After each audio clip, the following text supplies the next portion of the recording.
Hi, welcome. Come on in. We're waiting for you. Come.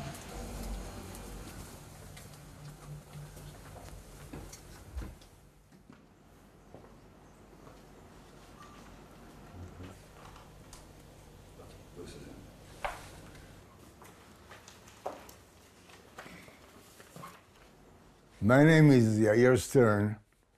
I'm the son of Abraham Stern alias Yair, the founder and first commander of Lehi, an underground movement that fought the British here in Israel during the 1940s. He was killed at the age of 34 by the British in cold blood murder.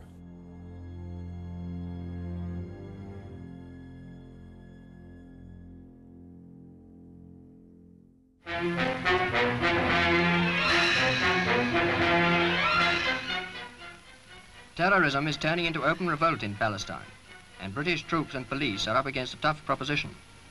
With every Arab a nationalist, any apparently peaceful citizen may be carrying a bomb. And to catch a murderer in an oriental city is like looking for a rabbit in a well-organized warren. Abraham Stern, first of all, was a hero. He came as a student from Poland to the land of Israel in 1925 and was a brilliant student of liberal arts at the Hebrew University here on Mount Scopus. He also was a poet. This book is a book of his poems, since he was a poet. This is a book with all his poems. The first edition was in 1950. Which one is your best poem? The best poem is the one that I sang to you, Unknown Soldiers. Because he wrote this song in the year 1932, when he was a member of the Irgun.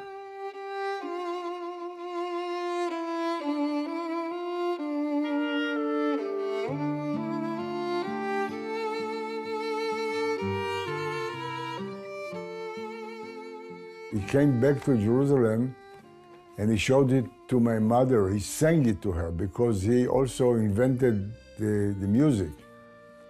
And he asked my mother, do you think that the boys will love this song? And she said, of course, it's a beautiful song.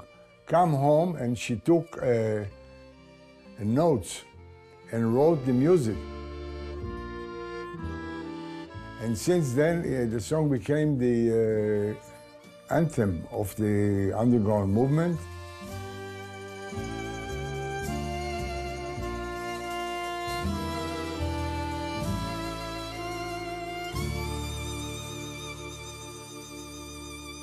You want me to sing it? Yes, yeah.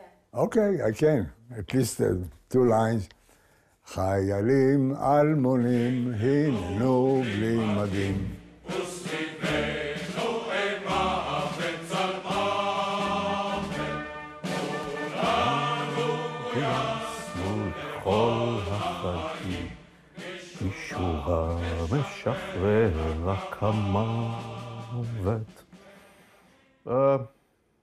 It's a poem of a young man during the period of great ideologies and great clashes. So it became a symbol. I think a symbol for the resistance, all kind of resistance during the 1930s and 40s to the British mandate. And it totally expressed the devotion for having a free land.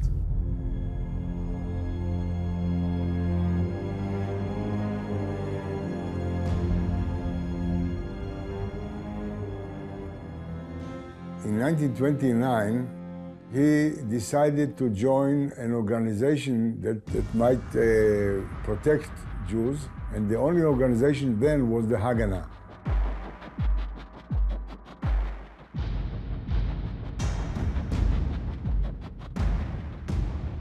The Haganah was very careful in its relationship with the British mandate authorities. Sometimes it rejected the policies, but sometimes they cooperated.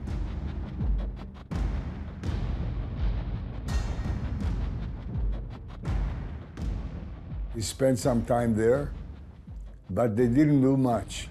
He didn't like what they're doing there.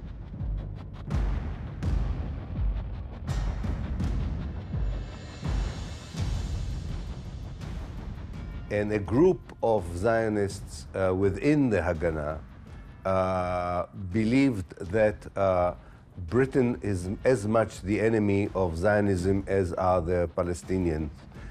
So if you want to create the Jewish state in Palestine, you don't only have to remove the Palestinians, you have to force the British outside of Palestine. So the first group that came out of the Haganah and rejected its more careful policies towards the British was the Irgun, led by Menachem Begin and Ze'ev Jabotinsky.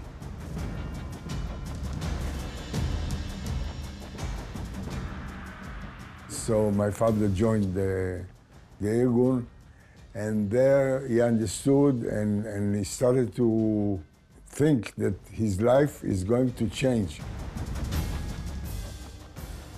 He will have to dedicate his life to fight for Israel.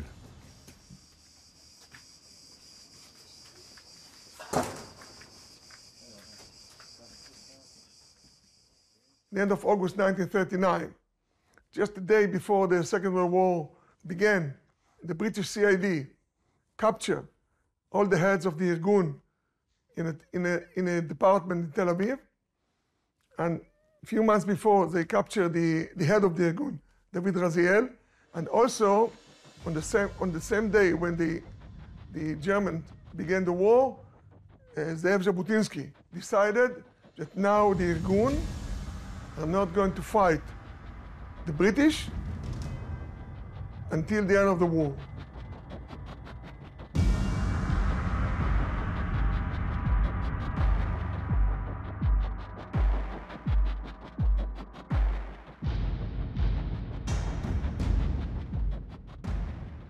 And then Avraham Shtern, with some of his friends, disagree with the Jabotinsky decision, and they're going to fight the British. So Shtern decided that he's going to split from the Irgun and to establish his own group, which is called the Shtern Group. And if you want to establish a group, you need three things. You need men, you need arms, and you need money. So they went out robbing banks, and because they were not true professionals, people got killed. And there was a great rage from most of the Jewish population against them. The British authorities here, and mainly the British police in Tel Aviv, they were in panic from the Lehi actions, because Lehi was killing and wounding many British soldiers, British officers, and they thought that if they will kill Stern, the underground will die with him. So there was a hunt.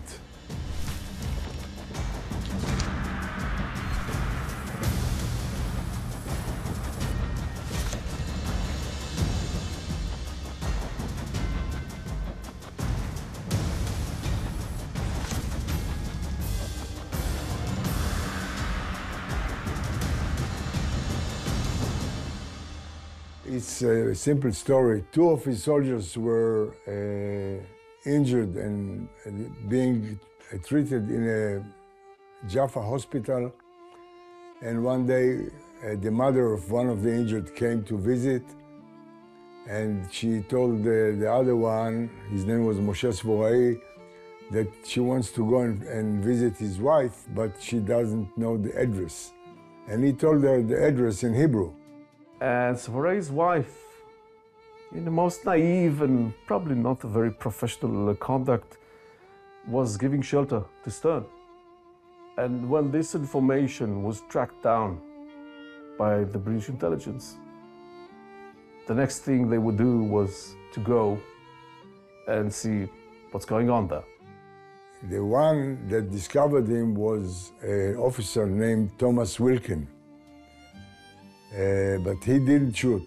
he called his superior, this guy, Major Morton, and Morton did the killing. My father was tied in his hands, and it was a cold-blood murder. And then they claimed that he tried to run away or something.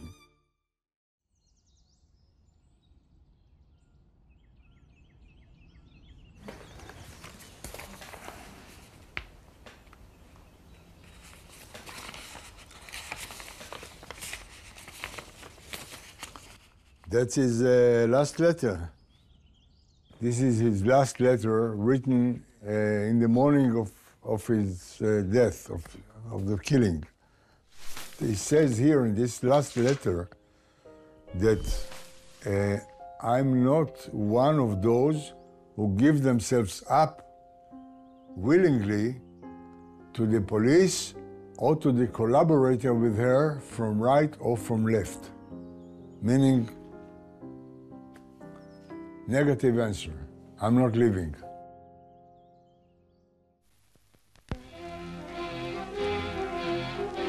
These, the first pictures permitted of Jewish refugees on their way from Cyprus to Palestine. They're some of the last 750 of the December quota, and not unnaturally, the transfer, since it's now in the direction of the Promised Land, is orderly and cheerful. Many had suffered great hardships in the past. She, for instance, was evidently once merely a number in some Nazi Belsen. Today, she has a future. Abraham Stern was an Israeli hero, a still hero. Abraham Stern is a romanticist, a poet, an ideologist, and in that sense, he was a very truthful figure of that era. Abraham Stern, was he a terrorist or was he a misguided dreamer? My guess, no, I think he was a terrorist. Unlike other Zionists, Stern did not lie to himself. He didn't say that Palestine was empty. But if you read his early writings, he describes the Palestinians as aliens, as foreigners. He really believed that the Palestinians were people who did not belong in Palestine and were taking over, settling in a land that belonged only to the Jews. He did not see any attachment between the Palestinians and Palestine.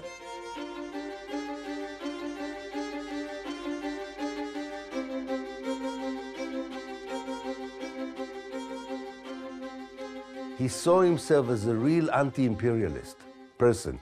So he likened himself to the anti-imperialist movements in Africa and India. And the most bizarre thing is not how he saw the British. Okay, the British were an empire, but how he saw the Palestinians as part of the British Empire, which was totally distortion of history, of the reality, but that was his world. He wanted to fight the British in order to gain independence. Stern, in his utter naivety, believed he could form an alliance with Hitler against the British. Hold on a second. Should be.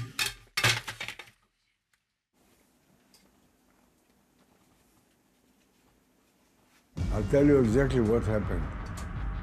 Yes, he did think that if he will find an agreement with the Nazis, he could save Jews. He wanted to make an agreement with the Nazis so that the Nazis will send or let the Jews from Europe come here to Israel and be safe. And in addition, the Lehi will help the Germans by fighting the British. So he wrote a suggestion and he sent a messenger to Beirut in Lebanon to the German embassy. And the messenger gave this letter and this offer to the German ambassador in Beirut. and that was the end of it. He never got any answer, no reaction, no nothing. This is the end, the beginning and the end of the collaboration with the Nazis. It was a very naive way of thinking because the Germans never answered it.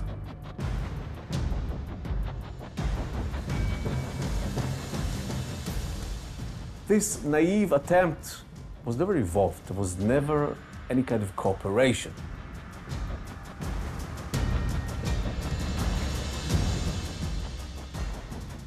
There were some strange dreams of fighting together the mutual enemy. Nothing serious could have come out of it. I'm going to hand you some documents that prove that your dad did cooperate with the Nazi, and did he have a knowledge that the Nazi was treating the Jews very badly in Europe?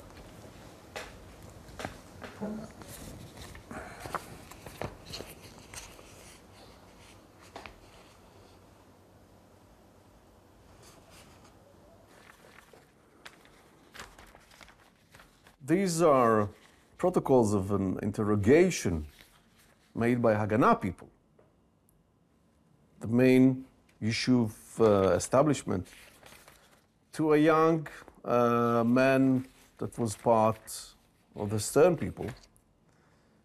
And they asked him what were the ideas of making some kind of apply to Germany. It was never a cooperation. It's thoughts.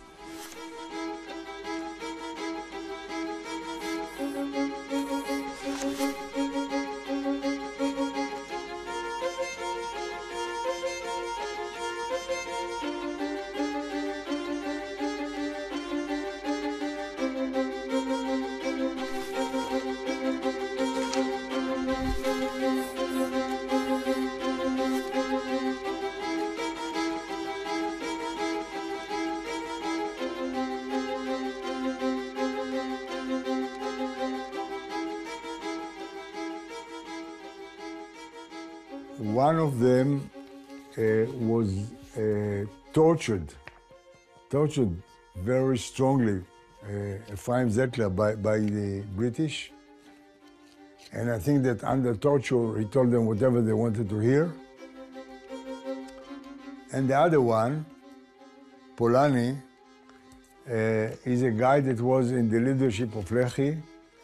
And once the British put on the walls of all the streets in Tel Aviv pictures of wanted leaders of the Lehi. My father was, they wanted to pay for him 1,000 sterling, which was a huge sum of money there.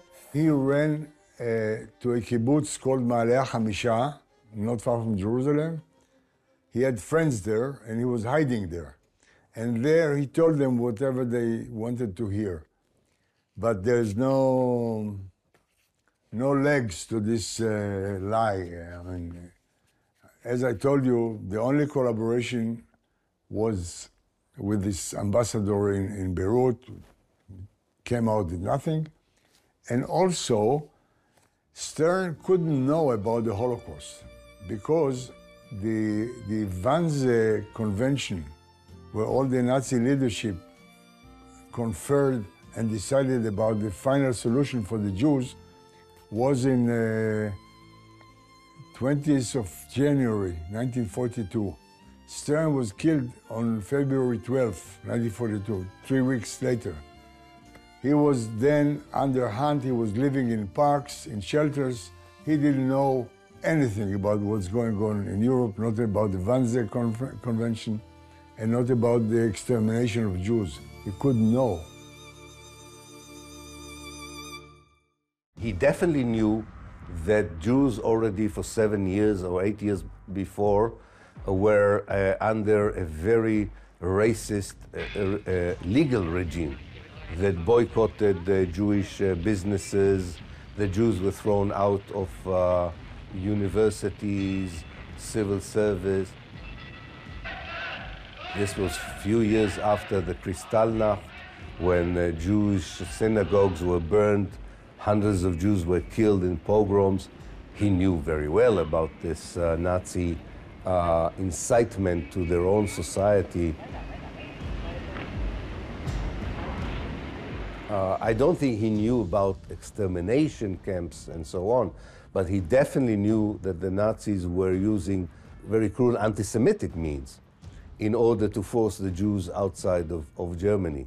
But, you know, forcing the Jews out of Germany for Stern was something that he wanted to happen anyway.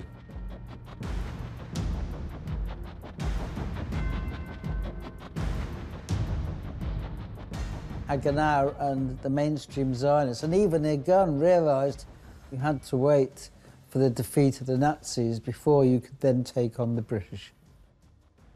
It was a question of tactics, it wasn't a question of principle. So the idea that you negotiate with the Nazis, of course, was acceptable. In 1933, they negotiated Havara, the transfer agreement, a trade agreement with the Nazis that broke the Jewish boycott of Nazi Germany. So again, there was no difference in principle, but tactically, you could see Stern was again impatient. He couldn't wait. He couldn't see that sometimes you can't do everything at once. In Rome, a Nazi flag flies and a wreath is laid at the tomb of the Italian unknown soldier. 500 members of the so-called Hitler Youth march past in demonstration of the newly established accord between Germany and Italy. And who takes the salute? Don't tell me, I shall recognize him presently. A significant visit. Germany and Italy, Nazis and fascists draw together. Many of the Zionist leaders, not only Abraham Stern, went through this famous maxim, my enemy's enemy is my friend. And some of them, and again, not only the Stern gang, were also very nationalist in a way. Even Ben-Gurion, still in 36, 37, were quite fascinated by fascism as an ideology.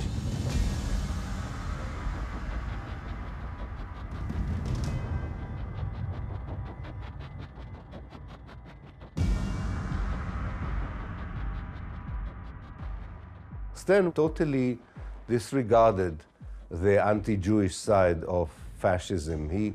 He was so focused on trying to build an alliance against the British that he was only thinking about this maxim, the enemies of my enemies, my friend. So in 1940, he tries to, first of all, to meet the fascists from Italy.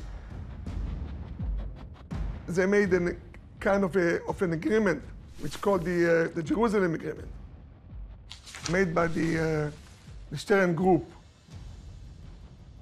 which said that he's going to be one side, and Italia will be the other side. He agreed to recognize the Italian fascists as being the sovereign power in most of the region, while the Italian fascists would recognize Stern and Lehi as the sole sovereign power in historic Palestine. But one of the most interesting parts of the agreement was that it required the Italian fascists to use their military power to dissolve what they referred to as the Jewish diaspora, meaning that Stern wanted the fascist military to forcibly remove Jews who were not in Palestine and make them go to Palestine. The problem was that, unbeknownst to Stern, these messages had been intercepted by his rivals at the Irgun, and for a while he was actually communicating, unbeknownst to him, with the Irgun rather than with the Italian fascists. Another step by the Irgun to show that the Shtern was a gangster, was a quisling, was a traitor.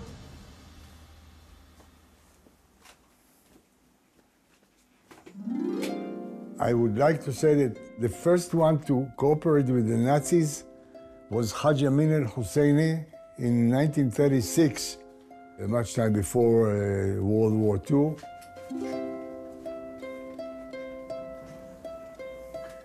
Haj Amin al-Husseini was meeting Hitler, I think for many reasons.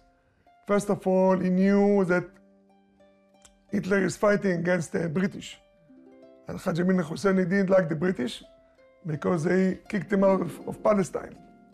From the Jewish point of view, it was like he was a traitor, like that he met Hitler.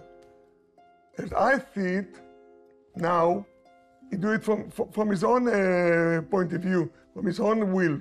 There was no Arab state, and as I said before, it wasn't only him.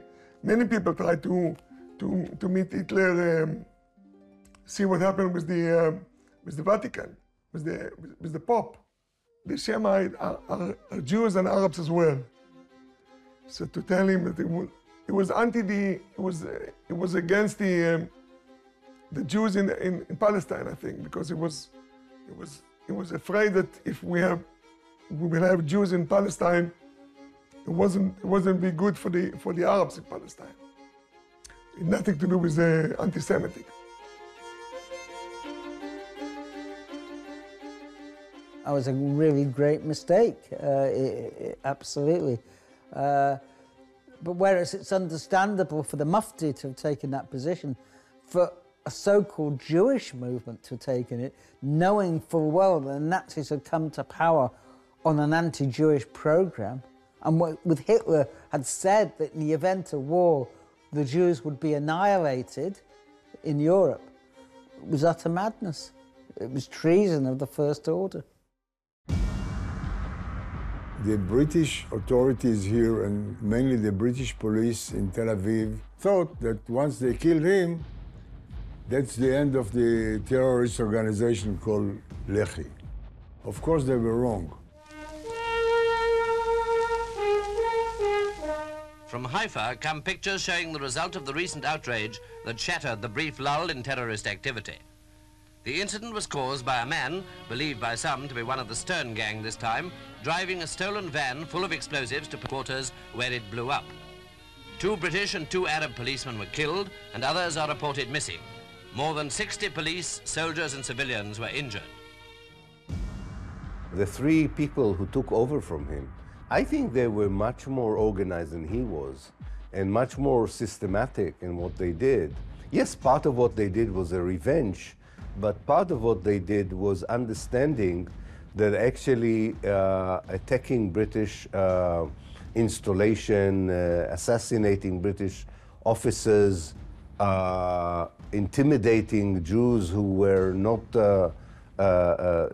aggressive enough in their hands, or what they would call collaborated with the British, was a terror campaign that was far better organized, I think, under the three people that took over from Stern. Violent actions that took life, both Jews and British. Then the decision was very strict. We must hunt down those people, and if we can't do that ourselves, we're going to hand them over to the British to deal with.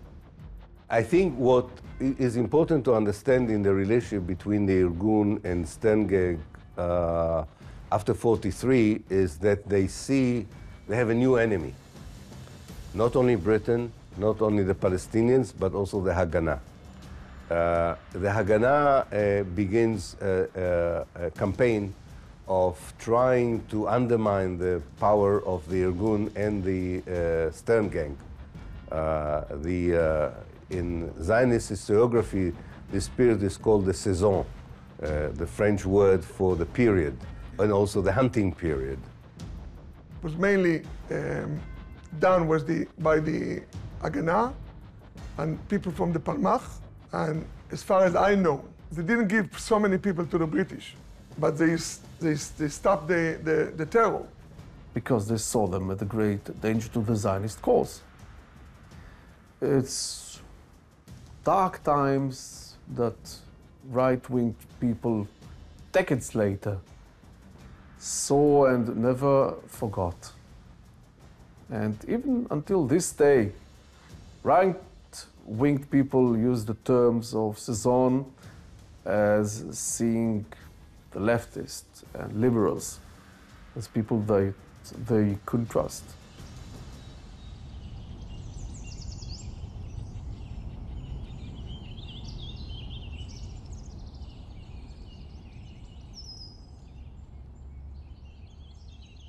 The difference between Lehi and the Arabic movements like Hamas or Islamic Jihad is that the Lehi never killed on purpose innocent people, which the Arabic movement do. They come, they shoot women, children, they put a bus in a bomb in a bus with many civilians, and they get killed. Lehi was aiming always at British targets, officers, soldiers, building of administration, so forth. Sometimes innocent people got killed, but not on purpose. רוב הבריחות היו מפחד, שהתגבר אחרי מקרה דיר יאסין, אין ספק. אין ספק שדיר יאסין זה משהו חותך. עובדה, השבויים שלנו, כשהעבירו אותם מהגוש לחברון, מה צרקו להם בדרך? דיר יאסין, דיר יאסין. זאת אומרת, דיר יאסין הגביר את הפחד. The massacre in Deir Yassin on the 9th of April 1948 was actually perpetrated by all three military, paramilitary groups or gangs. But Ben-Gurion was very clever. Immediately after the massacre, he said it was committed by the Irgun and the Stern gang, and even wrote a letter to King Abdullah in Jordan apologizing for the behavior of the extremists in my own army.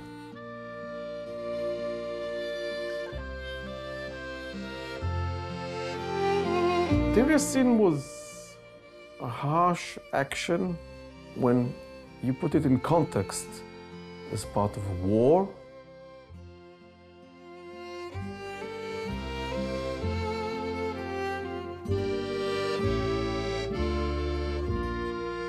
But Lehi has nothing to do with Deir Yassin. Deir Yassin was an action of אצ"ל people.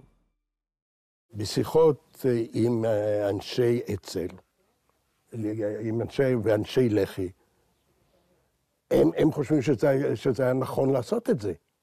זאת אומרת, הם לא מצדיקים, לדעתי, לא מצדיקים את הטבח בדיר יאסין, אבל הם חושבים שדיר יאסין זה היה דבר חשוב בלהגדיל את הפחד ושיברחו.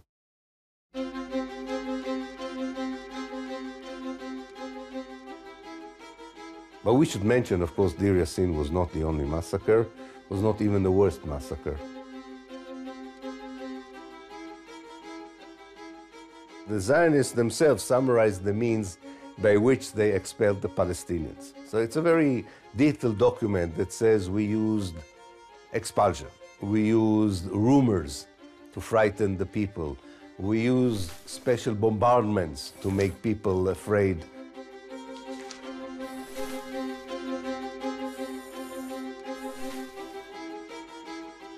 This is not just a document that says what we will do, this is a document that already says what we have done.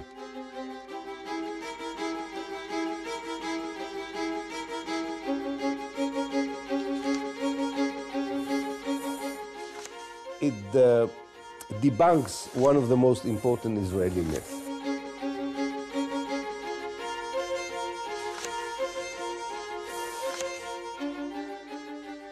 The Israeli myth that many people in the world still accept today is that on the 15th of May 1948, the Arab world sent its armies to Palestine to destroy the Jewish state. It told the Palestinians to leave, and the Palestinians became refugees because the Arab world started a war on the 15th of May 1948. No. What this document shows that even before one Arab soldiers entered Palestine on the 15th of May 1948, according to the Zionist intelligence, The Zionist forces expelled hundreds of thousands of Palestinians. The war was used in order to continue the ethnic cleansing that began before the war. But I think what is really important here is to understand that the Arab armies are entering Palestine in order to stop the ethnic cleansing, much more than to destroy the Jewish state. Meanwhile, the United Nations mediator has reported to the Security Council. Greeted by Mr. Trygve Lie in New York, Count Bernadotte said, "And I believe, and I think I have the right to believe, that we sooner or later, it might be sooner, can get a settlement and stop the war in Palestine." During the Second World War, the Stern Gang does not see eye to eye with the Irgun and Haganah and operates alone against British targets. Once the war is over, the three paramilitary groups of Zionism, Haganah, Irgun, and the Stern Gang, create something they called in Hebrew Tnuat HaMeri, the rebellion movement or the revolt movement. And they start to coordinate actions against Palestinians and against the British. And because the Stern Gang is not very large in numbers, they operate geographically mainly in two areas, in Jerusalem and in Jaffa. Its principal preoccupation was assassinations. And the most notorious assassination of the period, the assassination of the UN mediator, Count Bernadotte, was committed by Lehi operatives.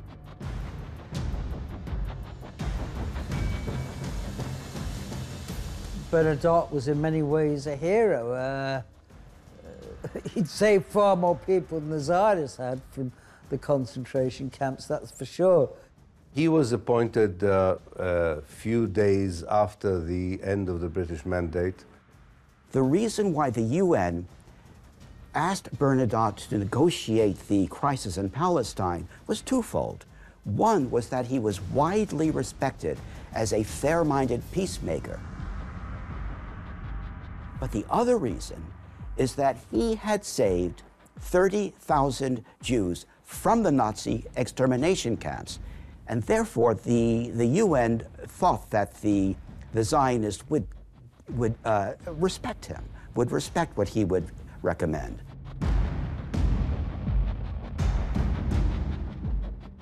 His first mission was to obtain a truce, which he did on the 9th of June.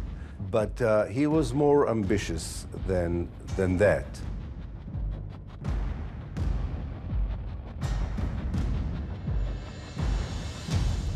For example, his ideas about giving over the Negev, the desert part of Israel that was granted by the UN resolution just a year before, taking it away from Israel, giving it to the Arabs.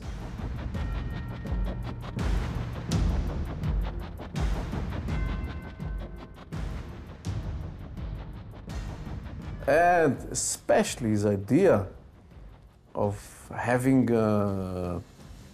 Jerusalem given to the UN, even taking it from the western part of Jerusalem, the New Jerusalem, taking it out of Jewish hands, was conceived by many as some kind of a great danger to Jewish sovereignty.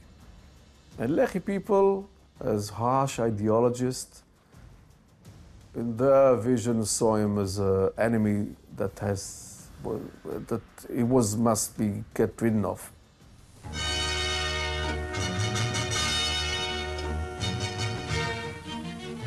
When the Security Council of the United Nations met in Paris, Sir Alexander Cadogan, its president, spoke for the delegates. The Security Council is met here today under the shadow of the terrible news from Palestine of the murder of the United Nations mediator, Count Bernadotte.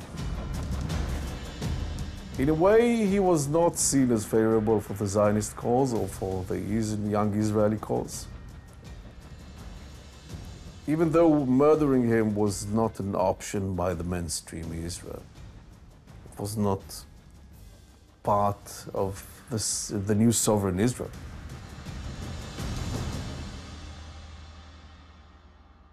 His assassination was ordered by Yitzhak Shamir, who was twice Prime Minister of Israel.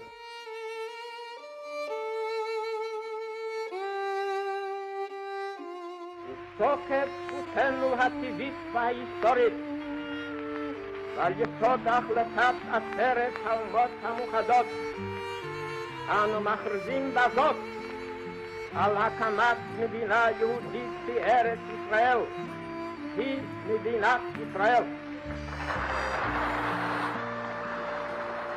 The Stern gang, it starts with trying to be more assertive already in Europe in defending Jewish communities from anti-Semitic attacks. And that's where they become more physical, if you want, in their wish to create a Jew that is not just a victim of pogroms and anti-Semitism, but one who can defend himself. And I think that's the part I could relate to, you know, as a Jew today. I can understand it. You don't want to be all the time under attacks of Christians in Europe who attack you just because you are a Jew. The problem was that they took this violence that they learned, and Stern was very important in this, and said, well, this experience of violence should now be used in order to enhance our takeover of Palestine. The Zionist does not massacre innocent people by the ideology. It's not part of the way. People would do harsh things, but not as part of the main ideology. The Zionist movement always saw itself as a civilized movement. Zionism claims to speak on behalf of all Jewish people, regardless of whether they agree with them or not. It's a nationalist movement of the most right-wing and racist type. So Jews who are not Zionists are called self-haters. Ironically, I mean, this is what the Nazis called the Germans who were anti-fascist. That literally, they hated themselves because they hated their own race and nation. And that's the same idea that Zionism has, that if you are an anti-Zionist, you hate your race, because Zionism considers Jews a race at the bottom, and therefore you hate yourself, because the individual is not important compared to the race that you belong to. I mean, this is the racist philosophy, of course. Yes, Palestine was hijacked, and not only Palestine itself, but Jewish identity was hijacked by the Zionists in order to support their project. It may at first seem inexplicable that the same people that had survived the horrors of the Holocaust might then dehumanize other people in Palestine and wipe out one village after another because of people's ethnicity. Now, how do we explain this? The Nazi identity was being systematically transferred by the Zionists from the Nazis onto the Palestinians. This was used in order to shield the consciences of people who had survived the camps, then were brought to Palestine as settlers, and, as we know, engaged in this horrific crime against an ethnicity. One need not make any comparisons between the Holocaust and what happened in Palestine. I think to do that it misses the point. One shouldn't even need to compare what happened to under the hands of the Germans to understand that what happened in Palestine was a grotesque crime against humanity.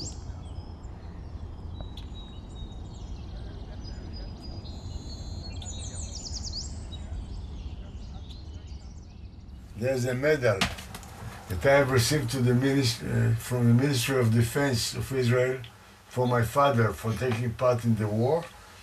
But it came many, many years after he deserved it.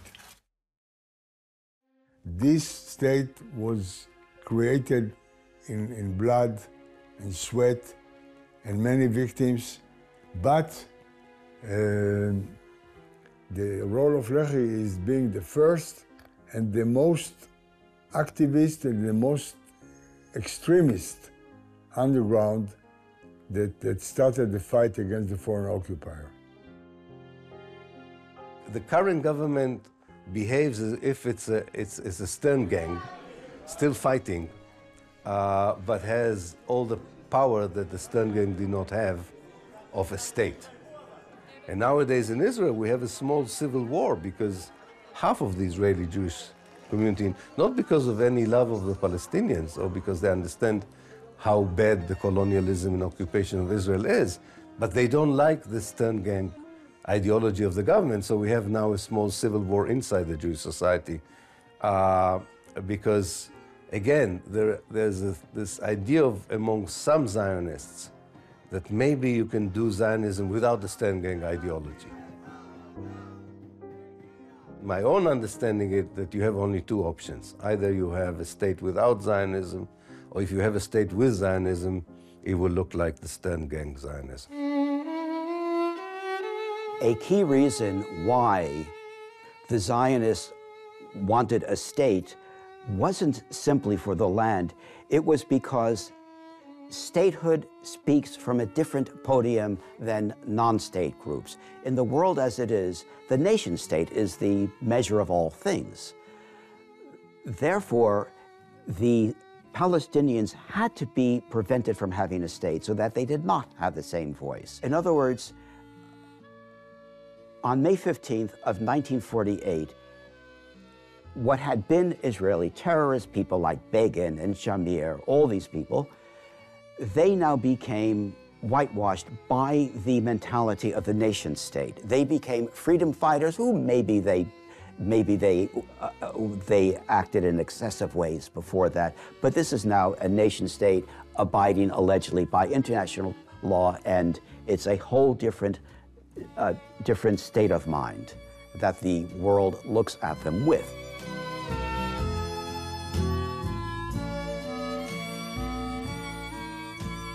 We still have to believe as a society, as a human society, that states which are built on Abraham Stern's view of statehood will not survive in the end of the day. Because if they do, it means that morality has no place in humanity. Maybe it's true, but that would be a very sad conclusion. So it's a guidelines for how to build a state in an immoral world.